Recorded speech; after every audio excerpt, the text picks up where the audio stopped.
So I went to go get my hair cut at this barber shop, and there was a Puerto Rican cat there named Sammy. And he seen the crown on my neck, and he asked me about it. And he's like, yeah, one of my friends, he's a Land King from Chicago. And I was like, oh, really? And he's like, I'm going to introduce you to him, blah, blah, blah. And he ended up introducing me to him, Big Louie. And Louie introduced me to Tito. Tito introduced me to KB. And they were all part of Rough Riders. My whole life, I've always wanted to be part of something or fit in. And I think that's one of the reasons why I was involved with so many gangs throughout my life. My whole life, I've been involved with party crews, gangs, just groups of individuals that are up to no good, pretty much. So I got involved with the Rough Riders. I didn't even know how to ride a bike, but I wanted to be one. I wanted to be a Rough Rider. I wanted to have the camaraderie. I wanted to be with a bunch of guys. And I hit it off pretty, with KB. He's from Chicago. He's an ex-SD, and hit it off with Tito, Knox. And, they made me a prospect. You have to prospect for at least a year before you even become a full vested member. And have a bike. I didn't even have a bike. Didn't even know how to ride a fucking bike. And I would always tell them that I knew DMX, and I don't think Tito even believed me. He'd always say, yeah, whatever. And I would invite him over there to go to his house, and I introduced him to DMX, and DMX seen me, wearing a Rough Rider shirt that said Prospect on the back, and he was like, nah, he's not a prospect. He's been a Rough Rider since day one. He's always had my back, blah, blah, blah. So they vested me the next day. I became a full Rough Rider, and I had to go buy a bike because I didn't have one. So I got a bike, and I started riding. I could honestly say that those 5 years were the 5 years that I had the most fun in my life. We would get on our bikes at about 10 in the morning. We would go to every single strip club in Phoenix throughout the day. And, still at 2 in the morning would be at the strip club, doing drugs, drinking, fucking strippers. Everybody loved us. As soon as we would walk into the strip club, they would play the Rough Rider anthem, the song by DMX, and they would play my brother's Ayo Kato song. As soon as we would walk into places, the people loved us. They loved our energy. They loved who we were. Then when we would bring DMX around, even more, because the place got so busy. And it was a good time for the bike scene. Wasn't it? Now there's like over 60 bike clubs in Phoenix. There's a lot of bike clubs out there now, but back in those days, I can honestly say Rough Riders was the one that were the ones that opened the door to that whole era of bike scene. I mean, we were the first actually club with, we have different races. We had, blacks, whites, Mexicans. We got invited to their bars, to their clubhouse, to their runs. They took a really big liking to us. And, when I got arrested by the feds, that was like the number one question they kept coming in and asking me is, what are you guys doing for the Hells Angels? Are you guys running drugs, guns? What are you doing? What are you doing? And to me, it was funny because we weren't doing shit. We were just, I guess you could say, like, we were just that popular guy that everybody wanted to be friends with.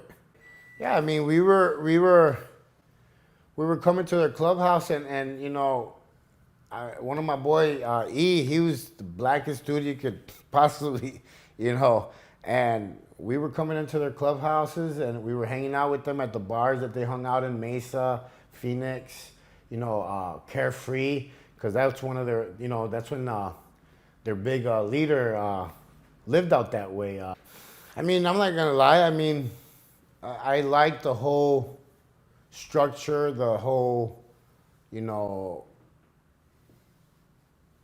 it's different to be in a bike club that's just like a lifestyle than to be in a bike club that is actually a gang. Rules are set in place. There's structure. So Rough Riders wasn't like that. No,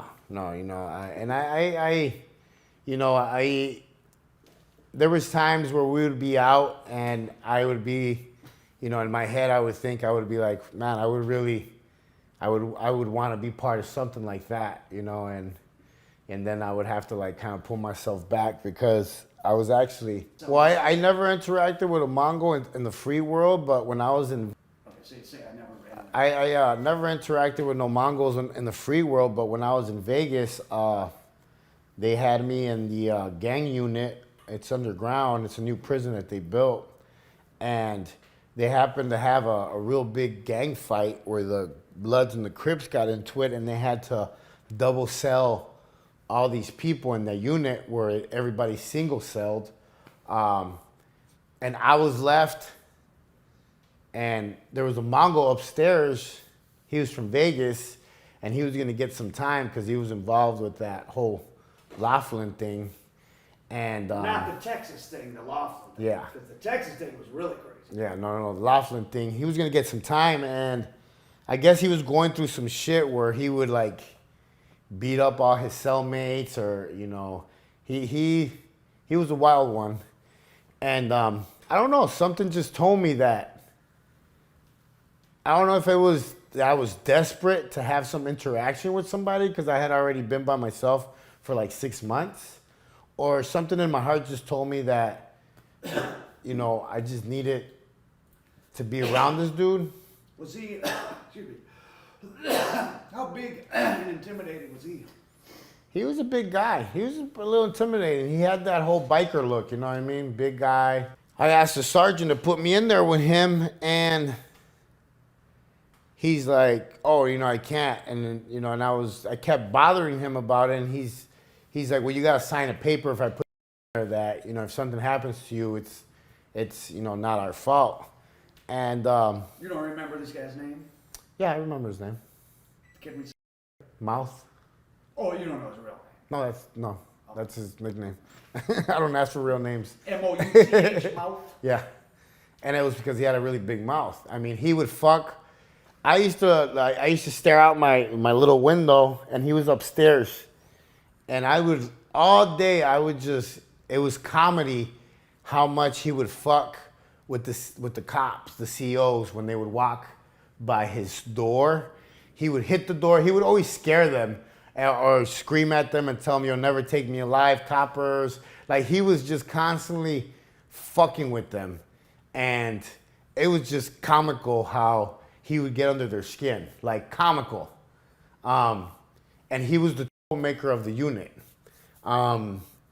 It's funny because when they moved me up there and he was like quiet for like 3 days straight, they actually, the sergeant and the head like guy of the unit actually came upstairs to check on him and see like what was wrong, why he had been so quiet for the past 3 days.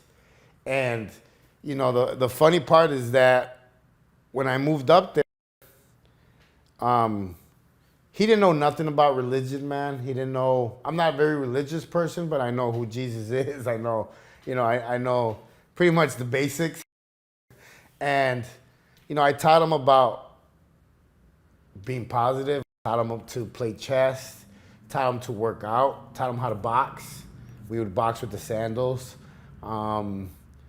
Just pretty much, I don't know, I feel like I gave him a breath of air. And he became a different person in that month that we spent together. When he got sent left, it was very, very, it was hard for me too. I think him more because he broke down, and to see a big guy like that, it's considered somebody very dangerous to break down. When he left and he got taken away, he just said thank you for everything, and it was a big moment.